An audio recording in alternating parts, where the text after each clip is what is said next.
Good morning everyone. I am doctor J.R. Muduli from Bilaspur Chhattisgarh. आज मैं आप सबके सामने एक वीडियो लेके आ रही हूँ जो कि बहुत ज़्यादा डिमांड पे थी कि सब मुझे बोलते थे कि मेरा यूट्यूब चैनल, मैडम क्यों आप यूट्यूब चैनल नहीं बनाते हो। तो आज मैं यूट्यूब चैनल अपना लेके आई हूँ। साथ साथ न्यू ईयर पे ये बहुत अच्छा ओकेजन भी है और हमारे पास वक्त भी है।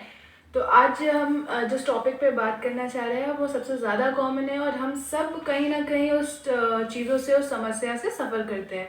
आप सभी अपने घर पे देखेंगे या हम कभी ना कभी उस चीज़ों से सफ़र होते हैं। वो है सबसे ज़्यादा कॉमन प्रॉब्लम, चाहे वो बच्चों में हो, चाहे वो बड़ों में हो, चाहे वो बूढ़ों में हो, चाहे वो मेल हो, चाहे वो फीमेल हो। तो सबसे कॉमन प्रॉब्लम है हेयर फॉल की, मतलब बालों का झड़ना। आप सब जानते हैं बालों का झड़ना क्यों होता है और बालों का झड़ना क्या है। आज हम इस चीज़ों पे बात करते हैं। तो सबसे पहले बालों का झड़ना क्यों होता है। बालों का झड़ना मोस्टली हम ये देखते हैं कि आज की डेट पे कि स्ट्रेस होता है या हार्मोनल डिसबैलेंस होता है या कोई और भी रीज़न होते हैं जिसकी वजह से आपका बालों का झड़ना होता है। स्वाभाविक है, ये सबको कभी ना कभी किसी ना किसी चीज़ों से होती है। हम एज अ एस्टिमेशन लगाएं तो प्रतिदिन अगर आपके 100 बाल झड़ रहे हैं तो वो कहीं ना कहीं है। लेकिन अगर ये 100 बाल जो झड़ रहे हैं वो आपके बहुत ज़्यादा मात्रा में है, साथ ही साथ अगर आपके सिर को पूरी की पूरी तरीके से गंजा कर दे रहा है, जिसको कि हम एलोपेशिया बोला जाता है, एक तरह का बाल्डनेस होता है, अगर ये आता है, ये आपको महसूस होता है कि आपका हो रहा है या आपके स्कैल्प जो दिख रहे हैं वो खाली नजर आ रहे हैं, तो ये कहीं ना कहीं बालों के झड़ने की समस्या है। और अगर हम बालों की समस्या को देखा जाए तो ये बहुत इजीली ठीक हो सकते हैं। सिर्फ हमें ध्यान देना है अपने सिम्टम वाइज कि हमें अपने लक्षण पे ध्यान देना। अब आते हैं हमारे लिए सबसे बड़ा क्वेश्चन ये होता है कि बालों का झड़ना किस किस प्रकार के होते हैं और बाल झड़ना किस किस टाइप्स के होते हैं। सबसे पहला होता है कि इडियोपैथिक एलोपेशिया। इडियोपैथिक एलोपेशिया मतलब जिसका कोई भी कारण ना हो। दूसरा हमारा होता है एलोपेशिया एरेटा, जो कि आप देखेंगे कि एक तरह से पैचेस पैचेस में हमारे स्कैल्प के या सिर के हिस्से में कहीं ना कहीं बाल झड़ रहे होते हैं। तीसरा होता है हमारे जेनेटिक एलोपेशिया, जो कि कहीं ना कहीं आपको पता है कि हमारे जीन्स में अगर हमारे फादर या हमारे पूरे पूर्वज कभी ना कभी अगर उनके बालों की समस्या रही है, उनके गंजेपन की समस्या रही है, तो वो हमारे अंदर भी आएगी। चौथा हमारा होता है कि कहीं ना कहीं हमारा हार्मोनल डिसबैलेंस होता है, तो उसके कारण से जो एलोपेशिया होती है तो वो। अब आते हैं हम कि एलोपेशिया का मेन रीजन क्या है, क्या कारणवश एलोपेशिया होता है या क्या कारणवश बालों का झड़ना होता है। तो सबसे पहला कॉज होता है जीन, जो कि हमारे फादर, हमारे ग्रैंड पेरेंट्स, हमारे चाहे मम्मी की साइड से या नाना नानी, मैटरनल कोई भी हो, पैटर्नल या मैटरनल कहीं साइड से भी कोई एलोपेशिया का शिकार है, गंजेपन का शिकार है, तो वो हमारे में भी आएगा। दूसरा हमारा रीजन होता है हार्मोनल, जो कि आज की समस्या सबसे बड़ी है। कभी ना कभी किसी ना किसी को हार्मोनल डिसबैलेंस होता है, फीमेल्स में भी होती है, मेल्स में भी होती है। तो उसके कारण से अगर फीमेल्स में एस्ट्रोजन की लेवल कम है तो उनके में बालों का झड़ना होगा। एंड्रोजन की मात्रा ज़्यादा हो रही है जिसके कारण से आपका एलोपेशिया के साथ साथ हिर्सुटिज्म की शिकायत होती है, जो कि चिन में बाल आना या कहीं और बदन के हिस्सों में बाल आना, तो वो चीज़ें आपका फीमेल्स में ज़्यादा देखा जाता है। इसके अलावा थायराइड की कंप्लेन में बहुत ज़्यादा आज की डेट पे बाल झड़ते हैं, चाहे वो हाइपरथायरॉयडिज्म हो या हाइपोथायरॉयडिज्म हो। मेल की समस्या में अगर हम देखें तो बहुत ज़्यादा उम्र से पहले बहुत ज़्यादा बालों का सफ़ेद होना, बालों का झड़ना कहीं ना कहीं आपके कॉस्मेटिक्स हो या स्ट्रेस का शिकार की वजह से होता है। तो स्ट्रेस भी हमारे लिए कहीं ना कहीं बहुत बड़ा रीज़न है, बहुत बड़ा कारण है बालों के झड़ने के लिए। चौथा हमारा होता है कि प्रेगनेंसी, अगर फीमेल प्रेगनेंसी के दौरान है तो उसके बालों के झड़ने की समस्या बहुत ज़्यादा होगी या डिलीवरी के बाद बहुत ज़्यादा समस्या होती है। पांचवा हमारा ये है कि अगर हम कभी ना कोई किसी भी तरह का क्रॉनिक बीमारियों से जूझ रहे हैं, जैसे कि शुगर की बीमारी हो गई, थायराइड की समस्या हो गई, आयरन डेफिशिएंसी कोई भी डिजीज हुई या खून की कमी हुई, इसके कारण से हमारे बालों को उतना पोषण नहीं मिल पाता, जिसके कारण से बालों की समस्या बनी हुई आती है। ठीक, उसके अलावा हम छठवा देखा जाए तो छठवें हमारी जो समस्या होती है, सबसे बड़ी समस्या है कि अगर कहीं ना कहीं आज की डेट पे हमारी डाइटरी हैबिट्स जो है वो बहुत ज़्यादा हमारे पे इफेक्ट करती है। डाइटरी हैबिट्स में सबसे पहला होता है कि अगर हमारी बॉडी को, हमारे बालों को विटामिन की कमी मिल रही है, विटामिन डेफिशिएंसी है, तो कहीं ना कहीं हमारे बाल झड़ेंगे और कहीं ना कहीं हमारा वो किसी और रीजन्स के वाइज दिखाई देगा। अब आते हैं हमारे बालों के झड़ने के लक्षण क्या क्या है, मतलब सिम्टम्स क्या क्या है हेयर फॉल्स के। तो सबसे बड़ा रीजन होता है कि आपके बालों का खंडन होना, कि मतलब बाल जो है वो ब्रेक हो रहे हैं, दूसरा साथ ही साथ आपके जो हेयर्स है वो कहीं ना कहीं झड़ रहे हैं, बालों का रूखापन होना, बालों का कहीं ना कहीं पैचेस में निकलना, जो कि हमारा होता है कि बाल्डनेस होती है, पैचेस एंड बाल्डनेस।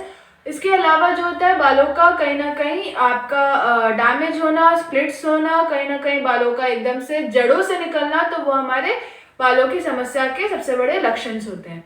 अगर अब आप आते हैं कि अब बालों का झड़ना हो गया, सब चीज़ हो गया, अब इन चीज़ों को हम कैसे रोका जाए, या क्या हम ट्रीटमेंट लें, क्या हमारे लिए सही है, क्या हमारे लिए सही नहीं है।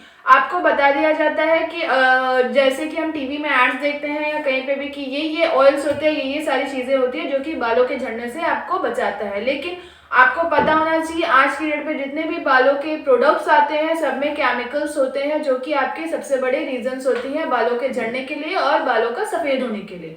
अब हम बात करते हैं नेचुरल वेज क्या क्या होती हैं कि आप बालों के झड़ने को बचा सकते हैं। तो प्रॉपर सही मात्रा में आप अपनी डाइट को स्ट्रॉन्ग रखें, अपने आप को स्ट्रेस फ्री रखें, टेंशन तनाव से दूर रखें, प्रॉपर खान पान करें, प्रॉपर नींद लें और प्रॉपर अपने आप को खुश मिजाज रखें, तो वो कहीं ना कहीं आपके बालों के चीज़ों को, समस्याओं को दूर करेगा। अब आते हैं अगर हम ट्रीटमेंट वाइज, तो ट्रीटमेंट वाइज में सबसे बड़ा ये रहता है कि हम एज अ नेचुरल वे पे ऐसे कौन कौन से ट्रीटमेंट को प्रेफर कर सकते हैं जिससे कि आपके बालों के झड़ने की समस्या अच्छी रहे। तो हमारे पास कई ऐसे कॉजेज हैं कि जो कि हमारी कॉमन लाइफ में आते हैं, उसको सोच करके हमारे पास सबसे अच्छा हमारे लिए फ़ायदेमंद ट्रीटमेंट है वो है homeopathy.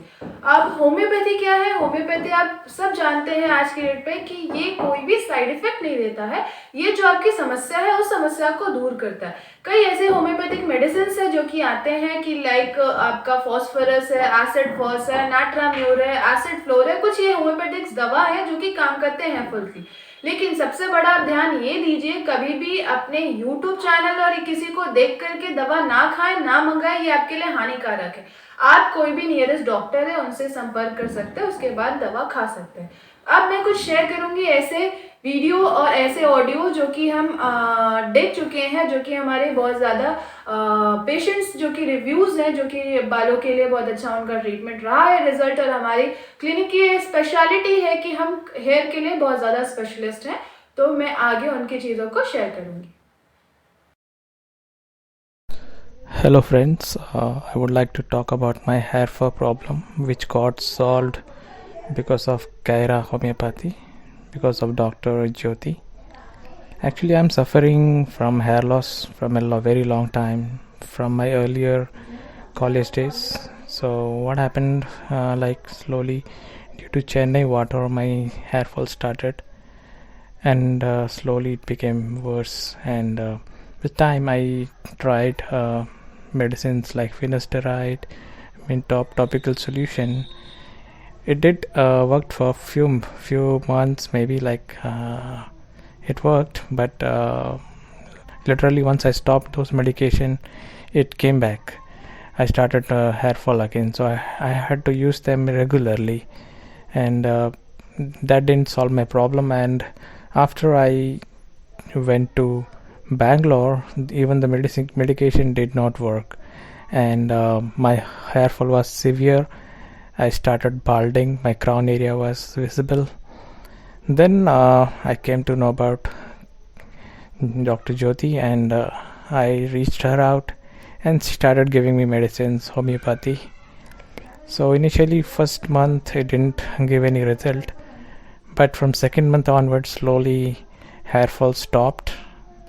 So right now I'm taking the medication for almost, it's been like 8 months, and hair fall has been minimized, it has stopped. So I'm happy with the with her services, and she's giving me proper medication time to time, and I believe I may get my hair back. So right now I have no hair fall, and I feel good, and hope.